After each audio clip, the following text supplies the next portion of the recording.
আসসালামু আলাইকুম, Ivana recipe থেকে আপনাদের শুভেচ্ছা। আমি আজকে আপনাদের জন্য একটি রেসিপি নিয়ে এসেছি, সেটা হচ্ছে চিড়ার পোলাও।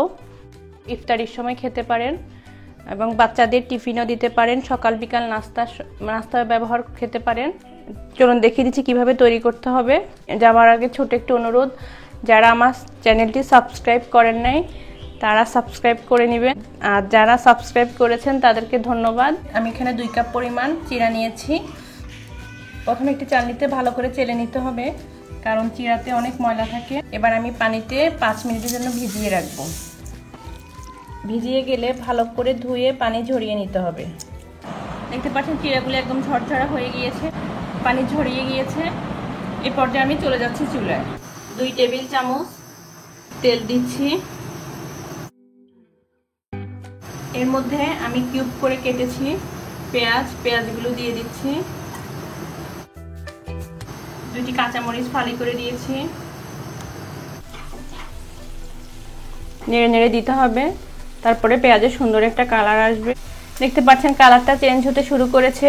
এই পর্যায়ে আমি একটা পাশে পেঁয়াজগুলো নিয়ে যাব, একদিকে পেঁয়াজ নিয়ে যাব।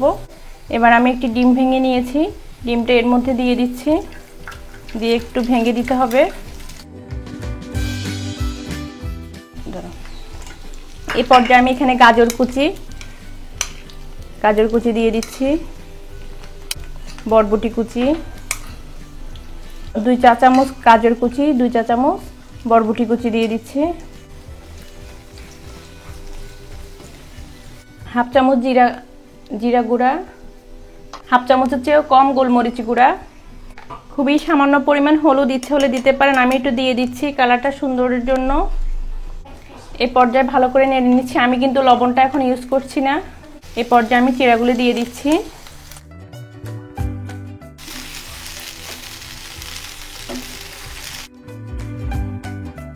চিড়াগুলি খুব আলতো হাতে ভাজতে হবে, কারণ চিড়াগুলি ভেঙে যাবে, সেজন্য খুব আলতো হাতে ভেজে নিতে হবে। এবার পর্যায়ে আমি লবণ দিয়ে দিচ্ছি। আমি কিন্তু লবণটা এতক্ষণ দেই নাই, এখন লবণ দিয়ে দিচ্ছি। লবণটা পরিমাণ মতো আপনারা দিয়ে দিবেন। আমার চিড়া হয়ে গিয়েছে।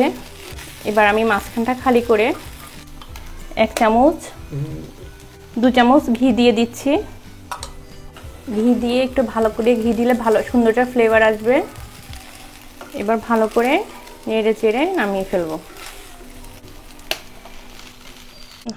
দেখতে পাচ্ছেন আমার চিড়ার পোলাও হয়ে গিয়েছে, সুন্দর একটা কালার এসেছে। খুবই স্বাস্থ্যসম্মত একটি খাবার। রেসিপিটি যদি ভালো লাগে বাসায় তৈরি করবেন অবশ্যই। আমার ভিডিওতে লাইক দিবেন, কমেন্ট করবেন। ধন্যবাদ।